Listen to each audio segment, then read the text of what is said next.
Salut, je suis Keba Abdoulaye Diédhiou, formateur au cabinet Kasumai Consulting Création Projet K2CP. Aujourd'hui, nous allons prendre connaissance de ce qui suit. Qu'est-ce que la gestion d'une association? Nous verrons successivement la définition d'une association, composition et rôle du bureau, membres de l'association, perte de la qualité de membre, déclaration à la Commission nationale de l'informatique et des libertés,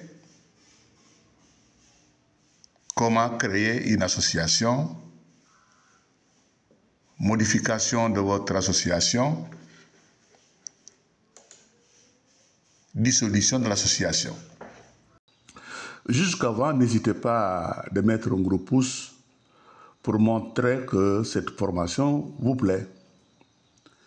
Abonnez-vous et likez cette vidéo pour permettre à beaucoup de personnes à bénéficier du contenu de cette formation.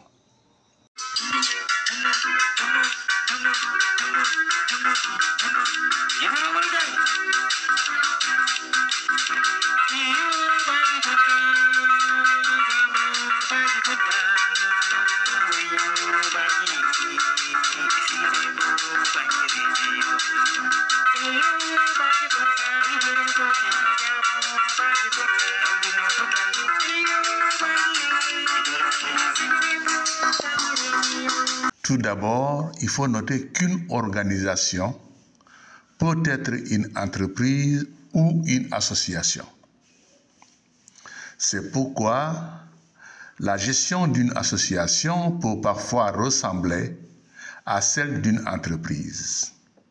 Des dirigeants, du personnel, des membres, des partenaires qui se réunissent avec des besoins financiers, des produits, des services, des prestations, une communication à établir, des objectifs à atteindre. Mais qu'est-ce qu'une association?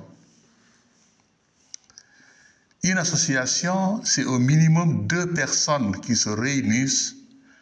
L'une prend la responsabilité de président, l'autre celle de secrétaire trésorier. C'est également des dizaines ou des centaines de membres locaux, nationaux ou internationaux, face à une volonté de partager des idées, des activités, des buts. Voilà la définition d'une association. Il y a plusieurs types d'associations. Association non déclarée, association déclarée, association déclarée et agréée, association reconnue d'utilité publique, fondation. Voyons maintenant composition et rôle du bureau. D'abord, la composition. Une association est composée de différentes instances ayant chacune des prérogatives bien définies. Ces instances et leurs prérogatives sont développées dans cette rubrique. Certaines sont indispensables au bon déroulement de la vie de l'association et font preuve de l'application de la démocratie. Il s'agit du conseil d'administration, l'assemblée générale, le bureau. Voyons maintenant le rôle et la composition du conseil d'administration. Un conseil d'administration n'est pas obligatoire. Il est permis cependant de débattre plus largement de certains sujets. Il permet cependant de débattre plus largement de certains sujets. Je répète, un conseil d'administration n'est pas obligatoire. Il permet cependant de débattre plus largement de certains sujets. Il assure, le conseil d'administration assure le bon fonctionnement de l'association et applique les décisions prises au cours des assemblées générales, comme par exemple le vote du budget ou les orientations de l'association. Voyons maintenant l'Assemblée générale. Organe suprême et souverain dans une association démocratique, l'Assemblée générale est une réunion périodique ou exceptionnelle à laquelle l'ensemble des adhérents sont conviés. Toutefois, elle n'est obligatoire que si elle a été prévue par les statuts, sauf exception légale ou réglementaire, l'Assemblée générale. Il existe deux types d'Assemblée générale, ordinaire et extraordinaire. En général, une association convoque une assemblée générale par an. Le conseil d'administration informe les membres de la gestion de l'association. Les débats peuvent porter sur les résultats et prévisions du budget, le bilan des activités de l'année écoulée, les projets de l'année à venir, l'élection des nouveaux membres du conseil d'administration.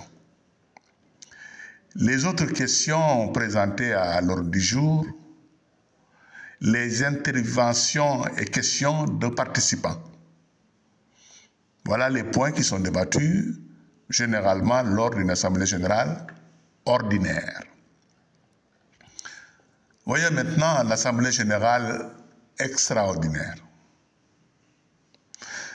Le conseil d'administration peut convoquer une assemblée générale extraordinaire à tout moment.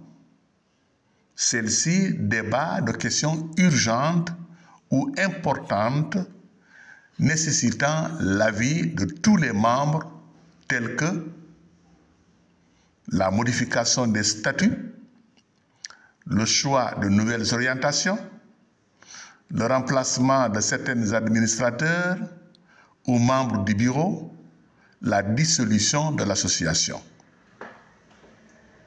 Voilà les points qui sont débattus lors d'une assemblée générale extraordinaire.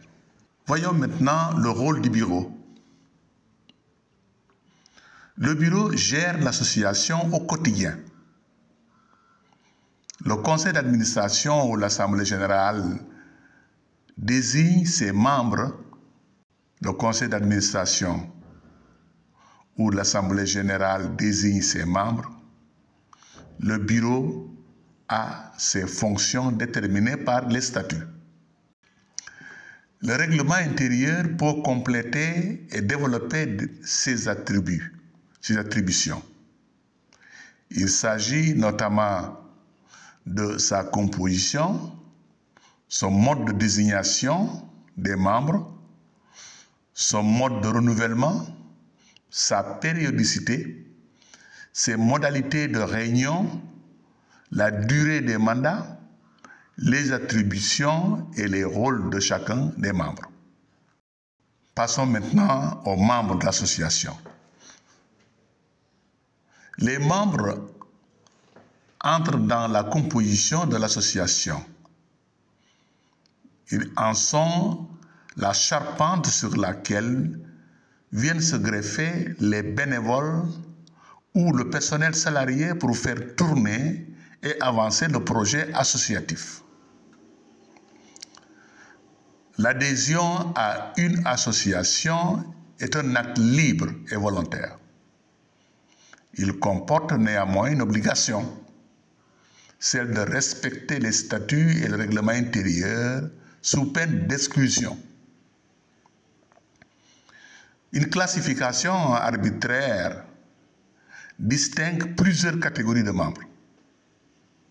les personnes qui ont fondé l'association prennent le nom de membres fondateurs, qu'elles soient personnes physiques ou personnes morales. Les personnes qui s'impliquent personnellement dans l'organisation des activités s'appellent des membres actifs. Elles payent généralement une cotisation. Celles qui bénéficient seulement des activités proposées par l'association en sont simplement des adhérents. Les personnes qui soutiennent financièrement l'association par le règlement de leurs cotisations, mais ne prennent pas part à ses actions, en sont les membres passifs. Les personnes admises par la simple volonté des fondateurs deviennent des membres de droit. Il s'agit par exemple de représentants des collectivités ou établissements publics. Les personnes qui reçoivent une distinction honorifique attribuée par l'association sont les membres d'honneur ou membres bienfaiteurs. Ces titres entérinent, par exemple, un service rendu, une notoriété apportée par l'adhésion d'une personne connue. Parlons maintenant de la perte de la qualité de membre. Pour les associations à durée indéterminée, un membre peut démissionner à tout moment à condition d'être à jour de ses cotisations. Pour les associations à durée déterminée, les statuts doivent préciser les conditions de départ des membres. Dans les deux cas, la qualité de membre peut se perdre par le décès de la personne, la disparition d'une condition nécessaire à l'adhésion est signalée dans les statuts, l'exclusion de la personne selon la procédure définie par les statuts et le règlement intérieur. Le membre exclu doit être averti des faits qui lui sont reprochés et a le droit de se défendre. Parlons de la déclaration de l'association. Toute association désirant créer un fichier informatisé de ses membres, particulièrement des personnes physiques, sous peine de radiation, doit impérativement faire une déclaration à la Commission nationale de l'informatique et des libertés, CNIL. C'est obligatoire. Mais comment créer une association? La création d'une association est la première étape.